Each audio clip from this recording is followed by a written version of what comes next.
Hello everyone, कैसे हैं आप सब। एक बार पुनः शिव कोचिंग क्लासेस पर स्वागत है। क्लास 11th केमिस्ट्री में आज हम बात करने वाले हैं निश्चित अनुपात का नियम या स्थिर अनुपात का नियम। इस नियम का प्रतिपादन 1799 में प्राउस्ट द्वारा दिया गया। तो पहला क्वेश्चन बनता है कि स्थिर अनुपात का नियम किसने दिया, तो आप लोग आंसर लिखेंगे प्राउस्ट ने दिया। कब दिया? 1799 में। ठीक है, यह नियम है क्या? जैसे हम एक यौगिक लेकर चलते हैं पानी जो बनता है वो H2O इसका सूत्र है, मतलब दो अवयवी तत्वों से मिलकर बना हुआ है। पहला अवयवी तत्व जो है हाइड्रोजन है, दूसरा जो अवयवी तत्व जो है ऑक्सीजन है। अब प्राउस्ट ने कई यौगिकों को अध्ययन किया, मतलब एक यौगिक से लेकर तो प्रूफ नहीं हो सकता है, और उन्होंने देखा कि जब हम किसी भी यौगिक के अवयवी तत्वों के द्रव्यमान के बारे में बात करें, किसी भी बीज से हम बनाएं, लेकिन उनका द्रव्यमान का जो अनुपात है स्थिर रहता है। जैसे पानी आप कुएं का ले लो, आप तालाब का ले लो, आप नदी का ले लो, बावड़ी का ले लो, झरने का ले लो, समुद्र का ले लो, वर्षा जल ले लो, या कि किसी प्रयोगशाला से निर्मित जल ले लो, लेकिन उसमें अवयवी तत्वों का जो द्रव्यमान है सदैव निश्चित रहता है, वो बदलता नहीं है। शब्द से ही अर्थ निकालो, स्थिर मतलब फिक्स, निश्चित मतलब फिक्स, यानी जो ना बदले उसी को तो बोलते हैं स्थिर या निश्चित। तो जो अवयवी तत्व है जिससे मिलकर कोई यौगिक बनता है, वो यौगिक किसी भी बीज से बना हो, इससे फर्क नहीं पड़ता, लेकिन उसके द्रव्यमान का अनुपात सदैव निश्चित रहता है। यही आपका स्थिर अनुपात का नियम है, निश्चित अनुपात का नियम है। ठीक है, जैसे आप लोग पानी लेकर चलो बच्चों, पानी की यदि बात करें H2O में जब आप द्रव्यमान देखते हो तो बच्चों आप सबको पता है कि हाइड्रोजन की संख्या 2 है और एक हाइड्रोजन का परमाणु द्रव्यमान 1 होता है, तो 2 हाइड्रोजन के लिए हो जाएगा टोटल 2, और ऑक्सीजन का परमाणु क्रमांक 8, परमाणु द्रव्यमान आपका होता है 16। तो बच्चों जब रेशियो निकालोगे तो 1:8 आ जाएगा। अब हम बात करते हैं किसी भी बीज से जल को प्राप्त करो, लेकिन उनमें जो अनुपात बच्चों 1:8 ही रहेगा। यानी पानी आप किसी भी बीज से प्राप्त करो, कहीं से भी प्राप्त करो, लेकिन उसका अनुपात 1:8 ही रहेगा। यानी जो अवयवी तत्व हैं सदैव उसी अनुपात में रहते हैं।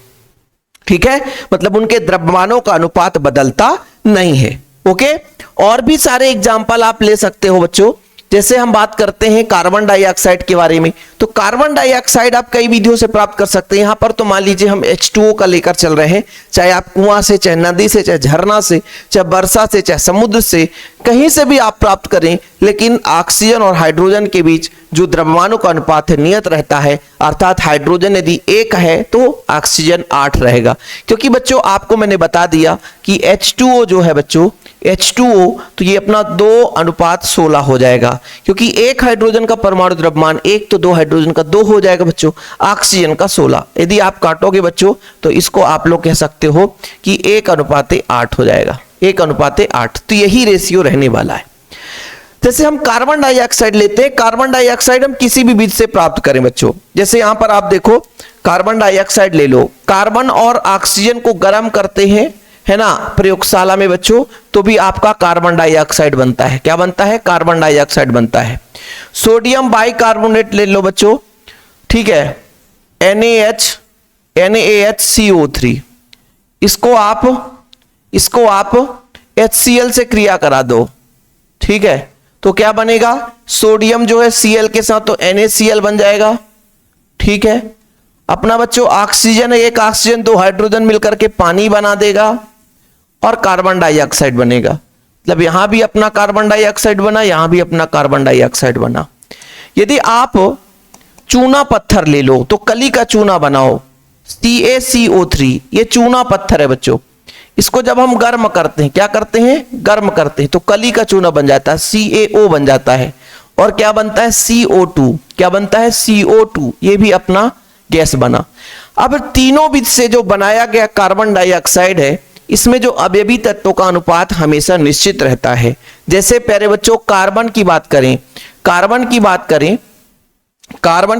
बच्चों CO2 में देखो बच्चों, कार्बन की बात करते हैं तो कार्बन का होता है परमाणु क्रमांक 6, परमाणु भार कितना हो गया? द्रव्यमान 12 हो गया। और यहां पर ऑक्सीजन की बात करें बच्चों तो 2 ऑक्सीजन है। कितने ऑक्सीजन है? 2 ऑक्सीजन, और एक ऑक्सीजन का परमाणु द्रव्यमान 16 है। तो 2 ऑक्सीजन का हो जाएगा 32। लेकिन इसका सरल अनुपात निकालो, सरल अनुपात करो। जैसे बच्चों आप 4 से काटो तो 4 तिहाई 12 और 8 चौको 32, यानी इसका अनुपात फिक्स रहेगा। आप किसी भी बीज से प्राप्त करोगे कार्बन डाइऑक्साइड, लेकिन अनुपात हमेशा बच्चों 3:8 रहेगा, याद रखिएगा। तो 2 एग्जाम्पल मैंने करा दिए हैं। 11th क्लास का सिलेबस यदि आपको कंप्लीट पढ़ना है तो चैनल पे जुड़ जाइए, चैनल को सब्सक्राइब कर लीजिए। किसी बच्चे को ऐसा लगता है कि सर हमें आपका प्रॉपर नोट्स चाहिए ताकि हम प्रॉपर तैयारी कर सके, तो नोट्स के लिए कॉन्टैक्ट नंबर है 9685 9685 29 91 49। ये मेरा पर्सनल नंबर है, व्हाट्सएप नंबर है। बच्चा लोग मात्र हम आप लोगों से 100 रुपए लेते हैं और प्रॉपर आपको all chapter hand retain notes देते हैं। फिलहाल आज के लिए इतना ही। वीडियो पसंद आए तो लाइक करके शेयर करें। प्यार भरा नमस्कार, जय हिंद, वंदे मातरम।